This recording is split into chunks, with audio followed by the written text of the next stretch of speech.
সুস্থ হয়ে দেশে ফিরে আবারও দলের নেতৃত্ব দেবেন বিএনপি চেয়ারপারসন বেগম খালেদা জিয়া। এমনটাই আশা করছেন দলের নেতারা। আজ রাত 10টায় কাতারের আমিরের পাঠানো বিশেষ এয়ার অ্যাম্বুলেন্সে লন্ডনের উদ্দেশ্যে রওনা দেবেন তিনি। এরই মধ্যে কাতারের রাজকীয় বহরের উড়োজাহাজটি ঢাকায় এসে পৌঁছেছে। উন্নত চিকিৎসার জন্য 2 মাস আগে থেকেই বিদেশে যাওয়ার সব প্রস্তুতি নিয়েছেন বিএনপি চেয়ারপারসন বেগম খালেদা জিয়া।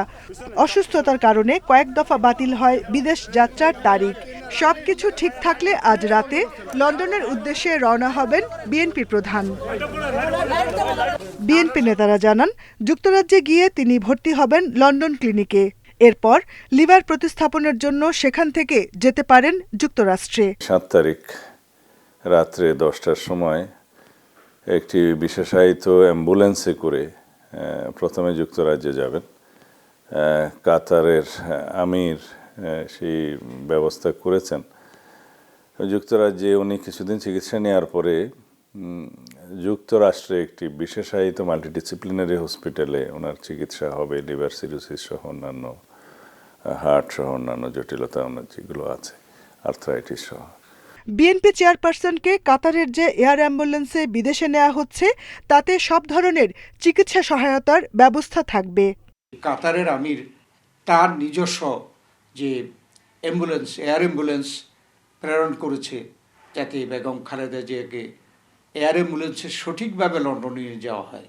সেখানে চিকিৎসার পরে সেখানকার ডাক্তারদের পরামর্শ অনুযায়ী ঠিক করা হবে যে যদি তারা মনে করে যে আমেরিকা যাওয়া প্রয়োজন হবে, তাইলে বেগম খালেদা জিয়া মানসিকভাবে প্রস্তুত আছে। জনগণের প্রত্যাশা যে বেগম জিয়া এসে পুনরায় এদেশের মানুষের ভাগ্যকে নিয়ে রাজনীতি করুক এবং তাদের যে প্রত্যাশা পূরণের জন্য হাল ধরুক, এবং সেই প্রত্যাশা আমরাও করছি।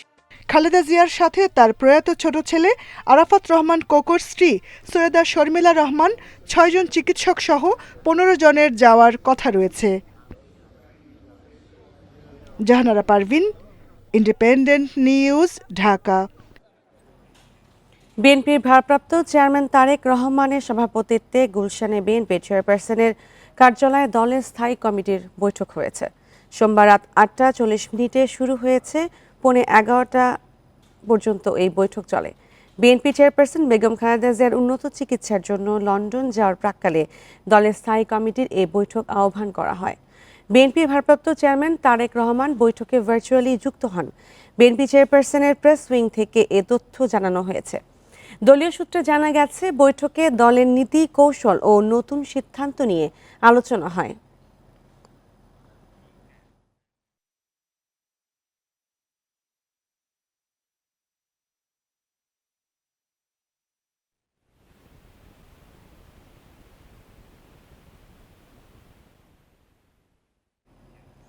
ছয়টি রেডিওথেরাপি মেশিনের সবগুলোই নষ্ট।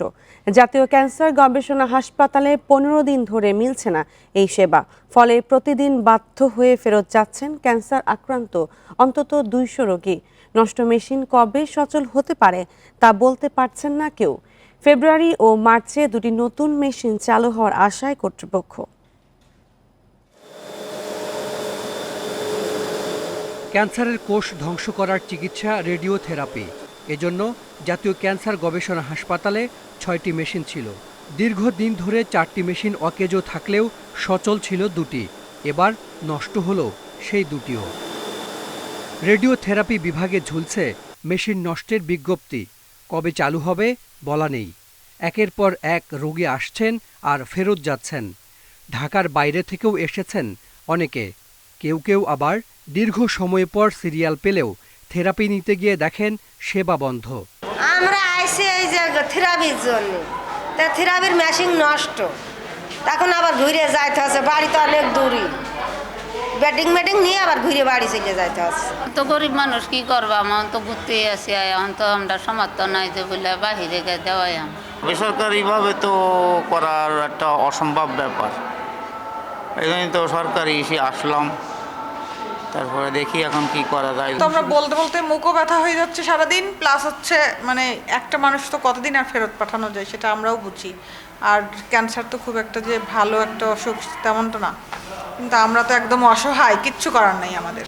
বেশি খরচের কারণে বেসরকারিভাবে রেডিওথেরাপি নিতে না পারা অসচ্ছল রোগীরা ভিড় করেন এই হাসপাতালে, কিন্তু 5 বছর ধরেই ভোগান্তিতে তারা। কখনো যন্ত্র নষ্ট, কখনো সিরিয়াল পেতে দেরি হওয়ায় নাকাল ক্যান্সার রোগীরা। আমাদের মেশিন একদম চালু, একটাও চালু নেই, রোগীদের খুব কষ্ট হচ্ছে। এই জন্য জরুরি ভিত্তিতে এটা ঠিক করার জন্য ওরা চেষ্টা করছে এবং আমরা সেভাবে যোগাযোগ রাখছি। আমাদের উপদেষ্টা মহোদয়, সচিব মহোদয় সবাই এটা ওনারা চেষ্টা করছেন, আশা করছি তাদের চালু হবে। সম্প্রতি রেডিওথেরাপির 2টি মেশিন কেনা হয়েছে। ফেব্রুয়ারিতে একটি ও মার্চে আরেকটি চালু হতে পারে। তবে রোগীর চাহিদা মেটাতে দরকার অন্তত আরও 5টি machine. Hasan Misbah, independent news, Dhaka. Supreme কোর্টে কয়েকজন বিচারপতির বিরুদ্ধে ওঠা অভিযোগ তদন্তের নির্দেশ দিয়েছেন রাষ্ট্রপতি মোহাম্মদ শাহাবুদ্দিন। আগামী সপ্তাহে তদন্ত কার্যক্রম শুরু করবে সুপ্রিম জুডিশিয়াল কাউন্সিল। সোমবার বিকেলে এ তথ্য জানিয়েছেন সুপ্রিম কোর্ট প্রশাসন। গত 15 ডিসেম্বর বেশ কয়েকজন বিচারপতির বিষয়ে রাষ্ট্রপতির কাছে তদন্ত প্রতিবেদন পাঠানো হয়। সংবিধানের 96 অনুচ্ছেদ অনুযায়ী অভিযুক্ত বিচারপতিদের বিরুদ্ধে তদন্ত করে সুপ্রিম জুডিশিয়াল কাউন্সিল। তাদের পরামর্শ অনুযায়ী পরে ব্যবস্থা নেবেন রাষ্ট্রপতি। সুপ্রিম কোর্ট প্রাঙ্গণে 16 অক্টোবর বৈষম্য বিরোধী ছাত্রদের কর্মসূচিতে আওয়ামী লীগ সরকারের হয়ে কাজ করা বিচারকদের পদত্যাগের দাবি তোলা হয়। এরপরই হাইকোর্ট বিভাগের 12 বিচারপতিকে অনিয়ম, অসদাচরণ ও দুর্নীতির অভিযোগে বিচারিক কাজ থেকে সরিয়ে ছুটিতে পাঠানো হয়।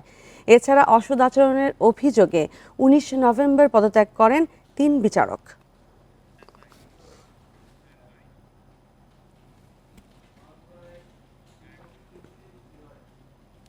গুম ও বিচার বহির্ভূত হত্যার অভিযোগে শেখ হাসিনা সহ 11 জনের বিরুদ্ধে গ্রেপ্তারি পরোয়ানা জারি করেছে আন্তর্জাতিক অপরাধ ট্রাইব্যুনাল। পরোয়ানাভুক্ত অন্য আসামিদের মধ্যে রয়েছেন শেখ হাসিনার নিরাপত্তা উপদেষ্টা তারেক সিদ্দিকী, সাবেক আইজিপি বেনজির আহমেদ, সাবেক সেনা কর্মকর্তা জিয়াউল আহসান। সোমবার তাদের বিরুদ্ধে পরোয়ানা জারি করে ট্রাইব্যুনাল। শেখ হাসিনার সরকার পতনের পর গুমের ঘটনা তদন্তে কমিশন গঠন করে অন্তর্বর্তী সরকার। কমিশনের প্রতিবেদন অনুযায়ী 2009 থেকে 2024 আগস্ট পর্যন্ত আওয়ামী লীগের 15 বছরের শাসনে গুমের শিকার হয় 758 জন। এর মধ্যে এখনও নিখোঁজ 204 জন। গুমের শিকার এসব ব্যক্তি ও তাদের স্বজনরা গত কয়েক মাস ধরে অভিযোগ দায়ের করছেন আন্তর্জাতিক অপরাধ ট্রাইব্যুনালে। সোমবার আসামিদের মধ্যে শীর্ষ 11 জনের বিরুদ্ধে গ্রেপ্তারি পরোয়ানার আবেদন করে প্রসিকিউশন। মামলার পরবর্তী শুনানি 12 ফেব্রুয়ারি।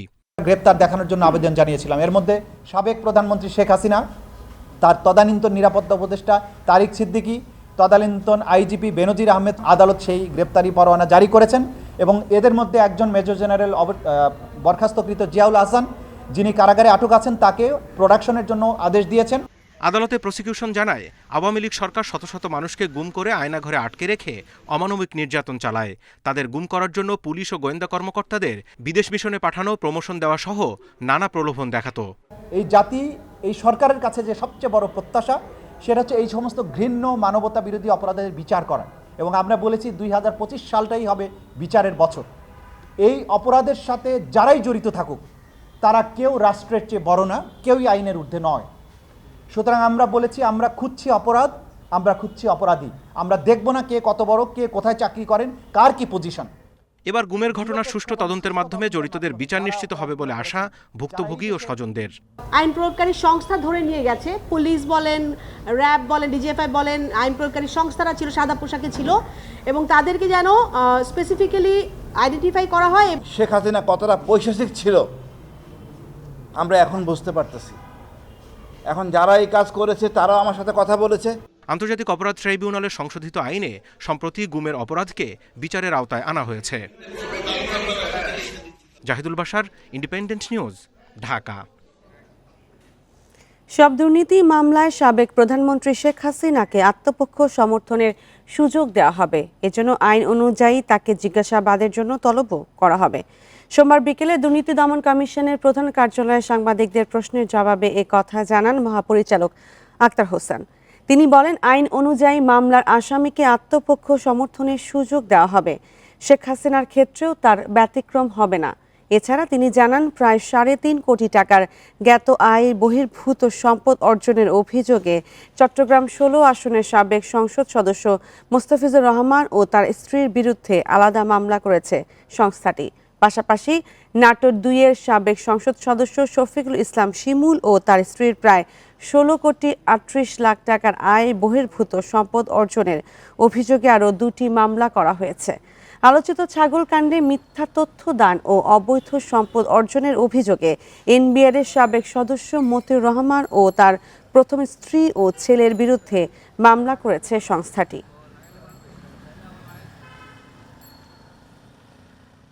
আমরা আমাদের আইনানুগ যে প্রক্রিয়া আছে সেটা অনুসরণ করেই তাদেরকে অবহিত করা হবে, তাদের বক্তব্য প্রদানের জন্য, আত্মপক্ষ সমর্থনের সুযোগ নেবার জন্য। কেউ যদি সেই সুযোগ না নেয় তাহলে দুর্নীতি দমন কমিশন আইন অনুযায়ী পরবর্তী ব্যবস্থা গ্রহণ করবে। ডিবিতে আর কোনো আয়নাঘর আর ভাতের হোটেল থাকবে না বলে জানিয়েছেন স্বরাষ্ট্র উপদেষ্টা। সাদা পোশাকে ডিবি আর কাউকে গ্রেপ্তার করতে পারবেন না বলেও সাফ জানান তিনি।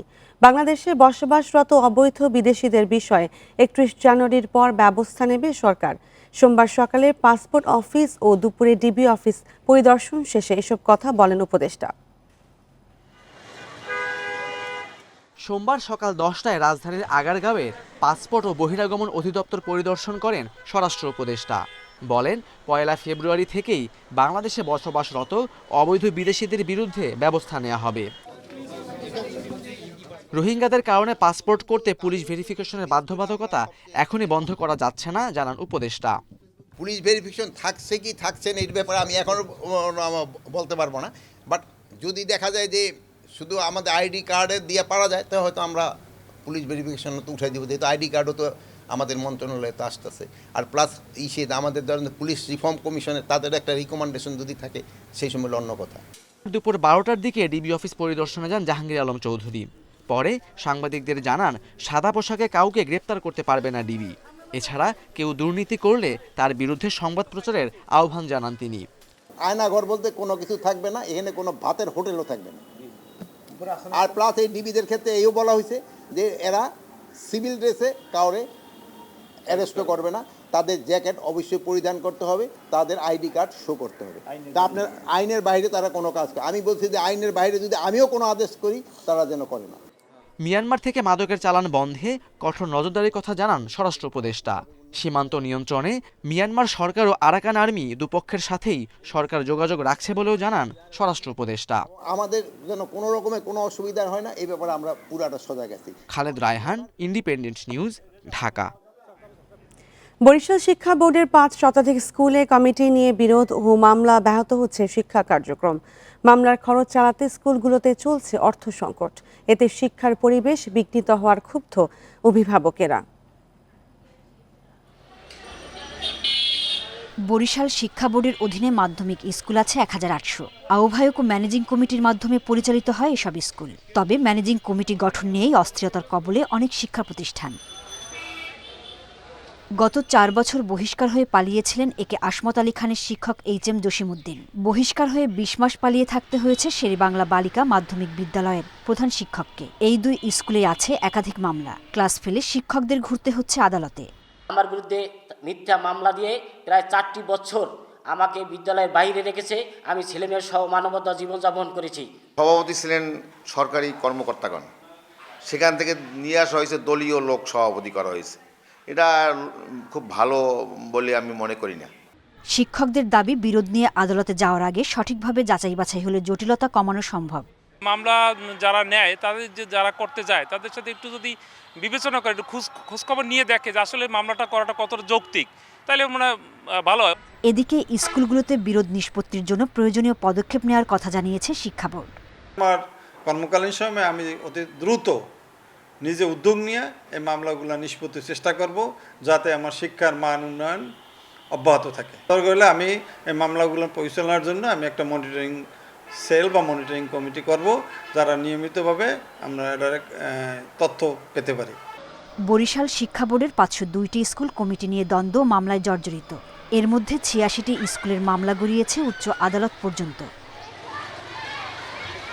Independent news. এ নিয়ে আরো জানাতে খুলনা থেকে যুক্ত হচ্ছেন সহকর্মী অভিজিৎ পাল। অভিজিৎ, কমিটির দ্বন্দ্বে ভুগছে স্কুল শিক্ষার্থীরা, কি বলছেন অভিভাবকরা?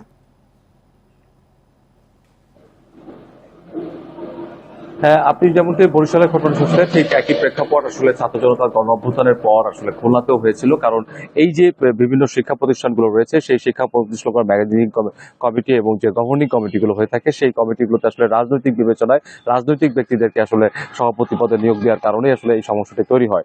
এবং আমরা এখানকার যিনি খুলনা জেলার ভারপ্রাপ্ত শিক্ষা কর্মকর্তা রয়েছেন মোহাম্মদ শামসুল হক, আমরা তার সঙ্গে কথা বলেছি এবং তিনি আমাদেরকে জানিয়েছেন যে খুলনা জেলার মধ্যে প্রায় 200টি শিক্ষা প্রতিষ্ঠানে এখনো পর্যন্ত তাদের এই কমিটি নিয়ে সমস্যা রয়েছে এবং যার কারণে তারা একটি অ্যাডহক কমিটি করেছেন এবং সেই অ্যাডহক কমিটিতে প্রধান শিক্ষককে সেই যে থানায় শিক্ষা প্রতিষ্ঠান রয়েছে সেই থানার ইউএনএফ-এর সভাপতি করে এবং প্রধান শিক্ষককে সহসভাপতি করে 4 সদস্যের একটি কমিটি তারা করে দিয়েছেন এবং এই কমিটিগুলো পরবর্তীতে নির্বাচনের মাধ্যমে আসলে তারা এই গভর্নিং কমিটি এবং ম্যানেজিং কমিটি সভাপতি সহ অন্যান্য পদে নির্বাচন করে তারা দায়িত্বশীলদেরকে দায়িত্ব বুঝিয়ে দিবেন। আরেকটি বিষয় হচ্ছে যে বিভিন্ন শিক্ষা প্রতিষ্ঠানে যে প্রধান শিক্ষকরা ছিলেন তাদের মধ্যে অনেকেই আসলে বিগত সরকারের আমলে যে তারা রাজনৈতিকভাবে এতটাই জড়িয়ে গিয়েছিলেন যে পরবর্তীতে ছাত্র জনতার তোপের মুখে তাদেরকে তাদেরকে পদত্যাগ করতে হয় এবং এর মধ্যে অনেকে আবার শিক্ষা প্রতিষ্ঠানে ফেরতও আসতে পারেননি। যেমন আমরা জানতে পেরেছি যে Khulna collegiate school and girl কলেজের খুলনা কলেজিয়েট স্কুলের যে প্রধান শিক্ষক ছিলেন তিনি কিন্তু পদত্যাগ করার পরে তিনি আর ফেরত আসতে পারেননি এবং সেখানে এখন একজন ভারপ্রাপ্ত শিক্ষক দিয়ে কিন্তু আসলে শিক্ষা কার্যক্রম পরিচালিত হচ্ছে। এবং আমাদের জেলার যিনি ভারপ্রাপ্ত শিক্ষা কর্মকর্তা রয়েছেন তিনি আমাদেরকে জানিয়েছেন যে খুলনা জেলাতে প্রায় 19টির মতো শিক্ষা প্রতিষ্ঠানের প্রধান শিক্ষক আসলে এরকম সমস্যার মধ্যে হয়েছে, যার মধ্যে অধিকাংশ প্রধান শিক্ষক আবার পুনরায় তারা ফিরে এসেছেন এবং তারা এখন শিক্ষা প্রতিষ্ঠানের কার্যক্রম চালাচ্ছেন। এবং শিক্ষা প্রতিষ্ঠান দাবি করেছেন যে এখন শিক্ষা প্রতিষ্ঠানের শিক্ষা কার্যক্রম পুরোদমে চলছে যাতে করে শিক্ষা কার্যক্রমে কোনো ব্যাহত না হয়, সে কারণে তারাও সব ধরনের প্রস্তুতি গ্রহণ করেছেন এবং তারা বলছেন যে যে সকল শিক্ষা প্রতিষ্ঠানে এখন আসলে পরিচালনা পর্ষদ নেই সেই সকল শিক্ষা প্রতিষ্ঠানের পরিচালনা করার জন্য একটি অ্যাডহক কমিটি গঠন করা হয়েছে এবং সরকারি নির্দেশনা অনুযায়ী সেই কমিটির দায়িত্বে রয়েছেন সেই শিক্ষা প্রতিষ্ঠান যে উপজেলা পর্যায়ে থানা পর্যায়ে রয়েছে সেই থানার যিনি উপজেলা নির্বাহী কর্মকর্তা বা থানা অফিসার রয়েছেন তিনি হচ্ছেন সেখানকার সভাপতি হিসেবে দায়িত্ব পালন করছেন এবং সদস্য সচিব হিসেবে দায়িত্ব পালন করছেন সেই শিক্ষা প্রতিষ্ঠানের প্রধান শিক্ষক সহ এবং এই 4 সদস্যের যে কমিটি হয়েছে এবং তারাই পরবর্তীতে। আমরা আপনার কাছে আবার ফিরে আসবো, এখন চলে যাচ্ছি পরবর্তী খবরে। খুলনা থেকে যুক্ত হয়েছেন সহকর্মী অভিজিৎ পাল। উৎপাদন ও সরবরাহ বাড়ায় মাগুরায় ফুলকপির দাম নেমে গেছে তলানিতে। প্রতি কেজি বিক্রি হচ্ছে মাত্র 2 টাকায়। ফলন ভালো হলেও দাম না পাওয়ায় উঠছে না পরিবহন খরচও। লাভের আশায় এই সবজি চাষ করে এখন উৎপাদন খরচ নিয়েই বিপাকে চাষিরা। মাগুরা জেলায় এই মৌসুমে প্রায় ৩,৬৯৮ হেক্টর জমিতে সবজির আবাদ হয়েছে। এর মধ্যে ফুলকপির চাষ হয়েছে প্রায় ২৭৫ হেক্টর জমিতে। সবচেয়ে বেশি হয়েছে সদরের মঠবাড়িয়া, রামনগর, কেষ্টপুর, হাজরাতলা, মধুপুর সহ বিভিন্ন এলাকায়। কৃষকেরা জানিয়েছেন প্রতি বিঘা জমিতে ফুলকপি চাষ করতে খরচ হয়েছে ৩০ থেকে ৩৫ হাজার টাকা, উৎপাদন 4.5 টন। তবে পাইকারি বাজারের প্রতি কেজি বিক্রি হচ্ছে মাত্র 2 টাকায়। উৎপাদন খরচের চেয়ে কয়েক গুণ কম দামে বিক্রি করে গুনতে হচ্ছে লোকসান। কপি আর কি আমরা সব একসাথে লাগাইছি, এই কারণে সব কপি একই সময় হয়ে গেছে। এখনকার নাই কপি খুবই কম দাম, বাজারে নিয়ে গেল 2 টাকা 3 টাকা কিলো, তারপরে আর নেয় না, বাজারে থেকে বাড়িতে আসতে হয়। যা মানে কাটলে পারে যে পরিবহন খরচ সেটাও হচ্ছে না। 2-3 পিস 10 টাকায় না বিক্রি করলে তো ফেলাই দিতে হবে একবারে। ভবিষ্যতে যাতে লোকসানে পড়তে না হয় সেজন্য এক মৌসুমে একই ধরনের ফসল উৎপাদন না করে পর্যায়ক্রমে বিভিন্ন ফসল উৎপাদনের পরামর্শ কৃষি বিভাগের। ব্যাপকভাবে সবজি চাষ করায় ফুলকপি সহ বিভিন্ন সবজির উৎপাদন বেড়ে যায়। আসলে কৃষকের যে পরিমাণ দাম পাওয়ার কথা এই মুহূর্তে সবজির উৎপাদন থাকে এবং চাহিদার তুলনায় সবজি বাজার বেশি থাকায় বাজার মূল্য তুলনামূলকভাবে কম যাচ্ছে। খুচরা বাজারে 2 থেকে 3 গুণ বেশি দামে সবজি বিক্রি হলেও পাইকারিতে সেই হিসাব ভিন্ন। তাই নিয়মিত বাজার তদারকির দাবি চাষি ও ব্যবসায়ীদের। Independent news. আর এই নিয়ে আরো জানাতে মাগুরা ও জামালপুর থেকে যুক্ত হচ্ছেন সহকর্মীরা। প্রথমে মাগুরা থেকে জানাবেন সহকর্মী হেলাল হোসেন। হেলাল, ফুলকপির দাম কম থাকার কারণে কি ধরনের ক্ষতির সম্মুখীন হচ্ছেন কৃষকরা?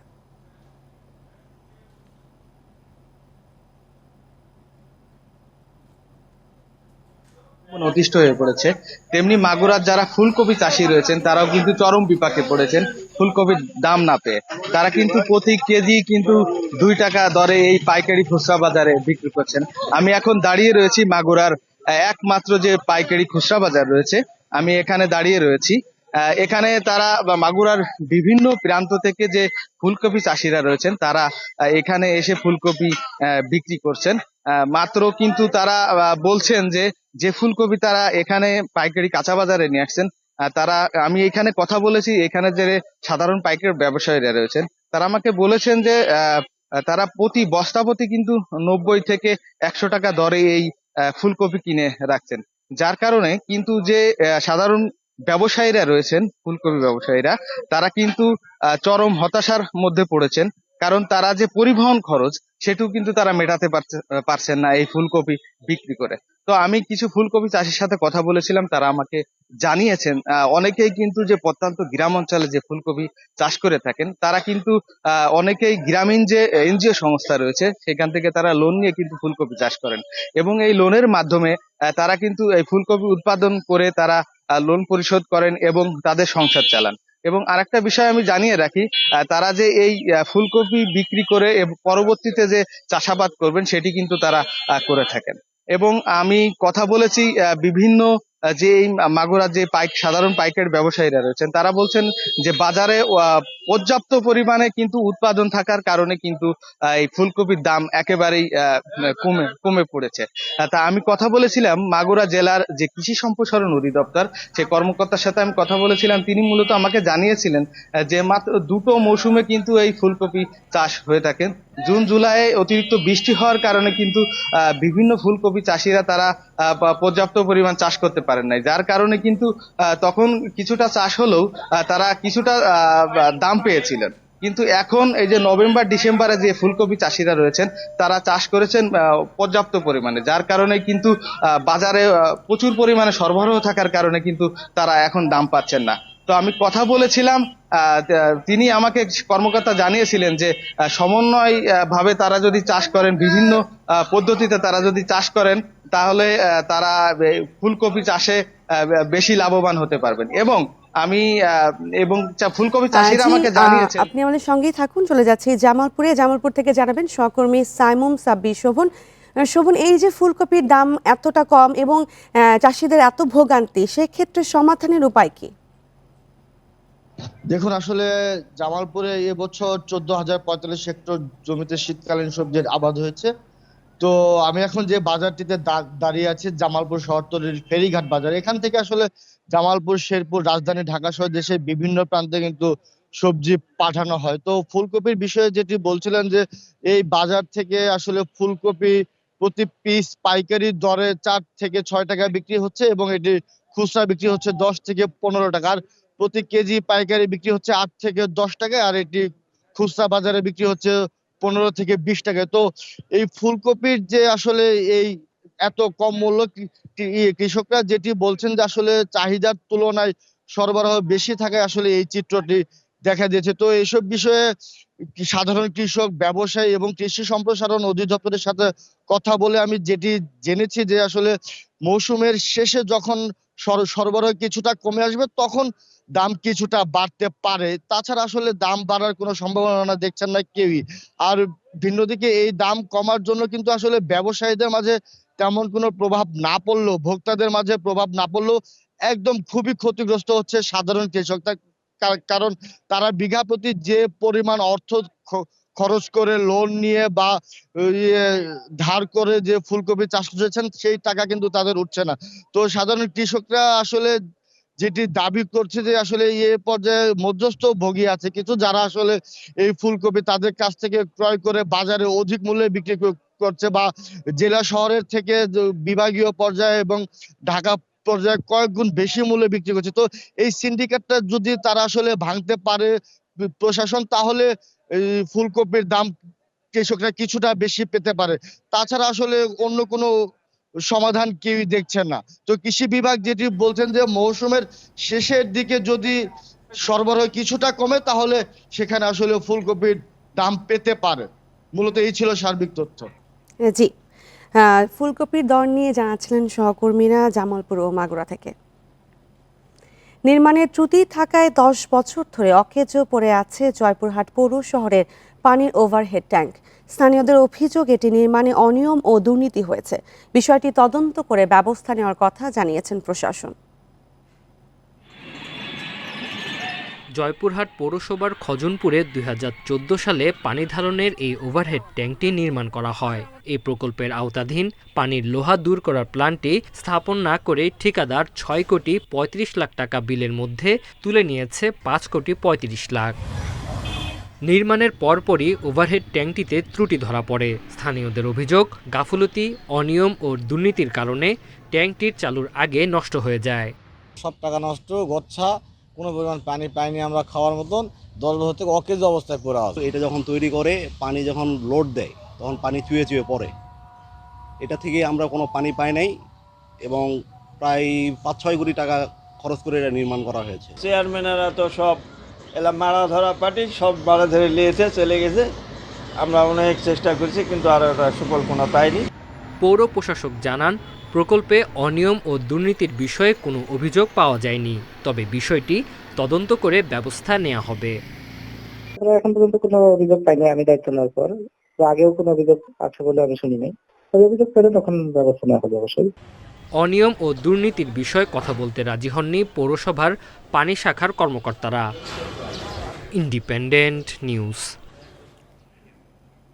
বিশ্ব আলোচিত কুড়িগ্রামের ফেলানী হত্যা 13 বছরেও শেষ হয়নি বিচার কার্যক্রম। বিএসএফের বিশেষ কোর্টে 2 দফায় খালাস দেওয়া হয় অভিযুক্ত অমিয় ঘোষকে।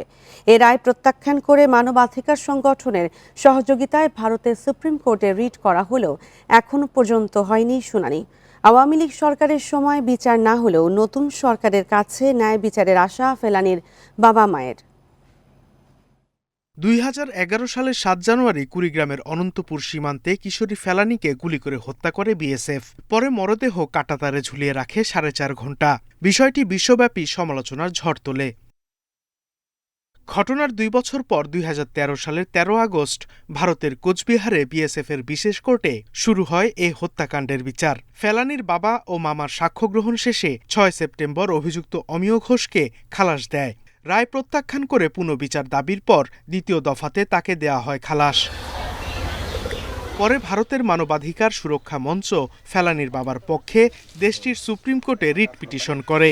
এরপর বারবার শুনানির তারিখ পিছিয়ে সবশেষ 2018 সালের 25 জানুয়ারি নতুন দিন ধার্য হলেও তা আর হয়নি। মেয়ে হত্যার বিচার না পাওয়াকে বিগত সরকারের অবহেলাকে দুষছেন ফেলানীর স্বজনরা। শাহজাহানের কাছে কত আবদার করছে বিচারের জন্য, ভারত সরকারের কাছে বিচারের জন্য আবদার করছি। উনি 2বার নিয়ে গেল বিএসএফ আদালতে, উনি ডেকে নিয়ে গেল। আমি অন্য সত্য কথাই বলছি, কিন্তু আজ যাবতে খালি উনি শুনছে, কিন্তু কোনো একটা কাজ করে দেয় নাই, কোনো একটা বিচার করে দেয় নাই। বিচার করতো কিন্তু করতে পারতো, কিন্তু উনি বিচার করে নাই। যে আমাদের যে নতুন বাংলাদেশে যে আমাদের নতুন সরকার হয়েছে, ওনার কাছে আমার দাবি যে আমার ফেলানীর বিচারটা যেন আন্তর্জাতিক আদালত করে। চাঞ্চল্যকর এই হত্যার বিচার দ্রুত শেষ হওয়া জরুরি। আইনজীবীরা বলছেন, বিচার হলে বাংলাদেশের নাগরিকদের পাশাপাশি ভারতীয় নাগরিকরাও সুরক্ষিত থাকবে। ভারতীয় সুপ্রিম কোর্টে যে আবেদনটি করেছে, যে রিট পেন্ডিং রয়েছে, সেটি যদি নিষ্পত্তি হয় তাহলে শুধু ন্যায় বিচারই হবে তা না, ভবিষ্যতে আমি মনে করি যে ভবিষ্যতে আমাদের বর্ডার ম্যানেজমেন্ট সহ খুন খারাপি কমে আসবে। বারবার ভারত সরকারের আশ্বাসে বন্ধ হয়নি সীমান্তে হত্যা। দ্রুত ফেলানীর হত্যার বিচার সহ সীমান্তে হত্যা বন্ধের দাবি জানিয়েছেন কুড়িগ্রামবাসী। Independent news. আর এ নিয়ে আরও জানাতে কুড়িগ্রাম থেকে যুক্ত হচ্ছেন সহকর্মী আবুল খালেক। খালেক, ফেলানী হত্যার 14 বছরেও শেষ হয়নি বিচার কার্যক্রম, বিচার কি পাবে পরিবার?